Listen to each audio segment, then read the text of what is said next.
Now, this is the second part of the course where we will be building the web application, that is using Django as our backend. Now, before we move on to the code part, there are some steps to be followed, and let's see those. So you can see that there are 6 steps to be followed before you can start using this code or make changes according to you. The first part is just set up a directory where you will be keeping the code. For me, I've set up the directory named attrition rate. Now, now you can see that the second point is open your terminal or project IDE. Now, I have seen a lot of people using project IDE and I'm using one myself also. But you can be a person who is directly working with console. So if it is the case, then you would need to type in the command for the console. I'm just going to show if you have a IDE like PyCharm, then you can just go to your files, go to your settings, and through there go to your project. It has a project interpreter. That project interpreter is basically the environment for this project.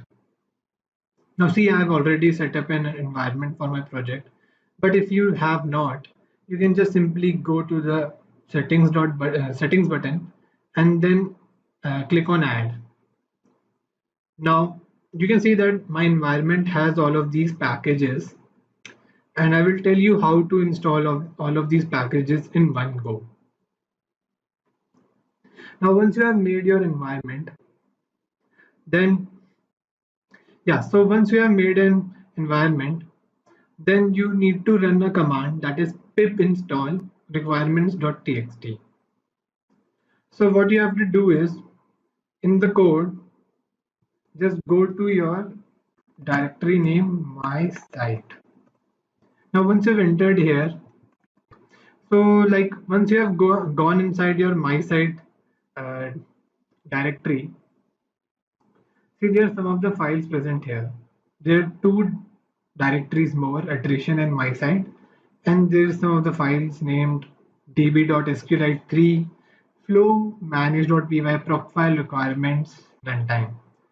Now these procfile and runtime are to be generated when you are deploying.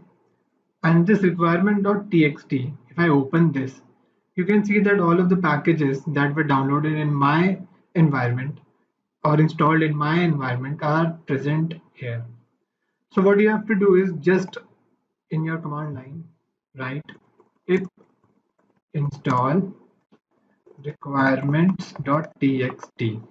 Once you enter and this command runs, it will download all the dependencies, that are all the packages, into your environment and set up all of the packages itself.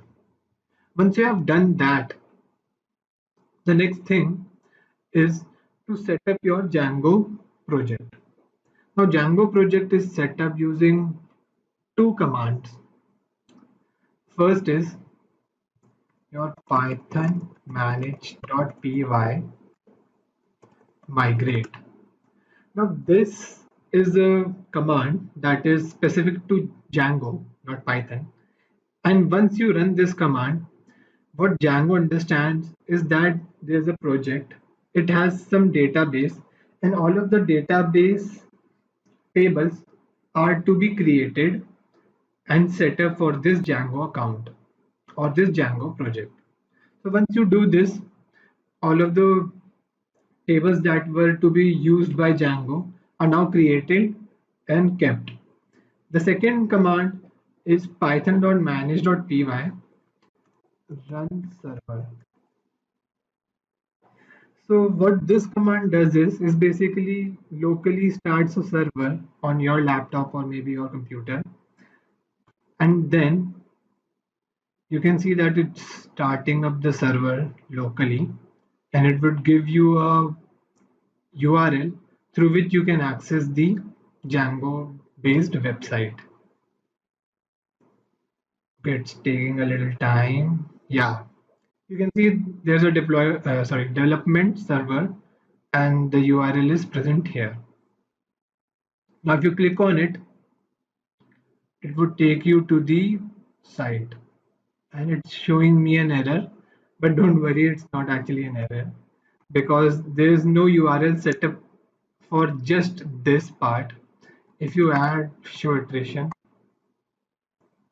you can see there's a form present here. So you can just fill in this form, and once confirm submission, it would tell you the prediction.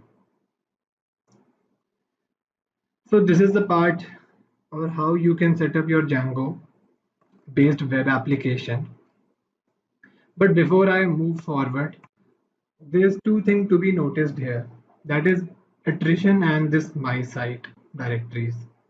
So first of all, it's not like Django just you know serves you on a platter all of its project and all of its directory already managed and stuff. Yeah, it does a lot of hand holding, but still you have to code and set up the project itself beforehand. So how can you do that? So there are two commands. One is Django admin start project. So once you put this command and give a name, let's say my site itself. So what this code does is basically it would create a project name my site, which has my site directory, DB, and some of the external libraries from your uh, environment.txt. Sorry, environment uh, project of the environment. Yeah. Now Django admin start project just builds a project. Okay. But if you want to make an app or let's say a sub project inside your project, then you can run the command python manage.py start app. Okay. And the name of the app, let's say Pulse. So now you can, run this command and then it will create a app like this app here. This iteration is actually an app and it would give you a migrations folder, init file, admin file, app file, models, test, UR, not URLs, views. This URLs was created by me, and this again finalized is the model that we built in our last session. So both of these are how you can build and project an app. Okay. Now let's move forward to views. So views is the implementation in Django where you can render your templates that are your HTML, CSS files, or let's say that the backend work which happens, in the backend, all the computations or maybe all the data manipulation, all of that happens in views itself. So it has two things. First, you build a function inside which you can, have your data manipulation, maybe, render your templates. And for rendering your template, you have to write a code like return and use the render function and then give your HTML file as an input with the context. Now, for people who have little bit understanding in web applications or maybe web development, would know about your templates, your rendering, and your context. Context is basically extra data that I have to send from my backend to my front end. That is my HTML, let's say an HTML template. So this function is rendering and storing all of the data that is coming from my forms that I just showed you.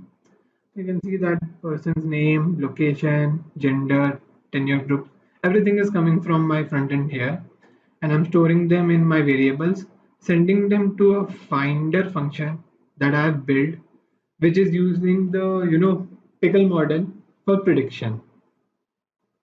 See, the finder function that I have made is taking on all of that data, putting it into a data frame, and then you can see that I'm loading my pickle file and predicting. And once prediction is being done, I'm returning the data to my iteration rate finder function and then sending that data as context to my front end. And this is the front end. This is a very, very basic forms, you can use CSS and style it, since this just a basic form having no style at all, since I'm not that good at it. So you can just simply use CSS, maybe JavaScript if you want to, and through that maybe beautify it. So this was the second part where you understand how to build a web application and how to input and output your data from your front end to back end and vice versa. Now with this we end the second part and go on to the third part, that is deploying this web application to Heroku. And that is where I'm going to specify what this proc file and what this runtime.txt is, and why actually creating a requirement.txt is a must before you go on and to deploy your app on Heroku.